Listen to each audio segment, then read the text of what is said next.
ఉండు బలవన్ నిజదేహ సముజ్వల ప్రభాతూత పతంగ తేజుడు తిదుండయి టార్చుడు తల్లికిన్ మనప్రీతియునొచ్చుచున్ నెగసె భీమజవంబున నభ్రవీదికిన్. నన్నయ్య గారికి ఎంత సంతోషం కలిగిందో, అమ్మయ్య వినత దాస్యం తీరిపోయిందనుకున్నారో ఏమో, ఆనందంతో నన్నయ్య గారి మనసు ఎలా ఎగిరిందో గరుత్మంతుని యొక్క జననం అలా జరిగింది.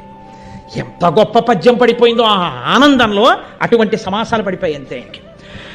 ఆతత పక్షమారుతరయ ప్రవికంపిత ఘూర్ణితాచల వ్రాత మహర్ణవుండు బలవన్ నిజదేహ సముజ్వల ప్రభాతూత పతంగ తేజుడు తితిందయి టార్క్ష్యుడు తల్లికిన్ మనప్రీతియునొచ్చుచున్ నెగసే భీమజవంబున నభ్రవీదికిన్. ఆయనట ఆతత పక్షమారుతరయ ప్రవికంపిత ఘూర్ణితాచల వ్రాత మహార్ణవుండు.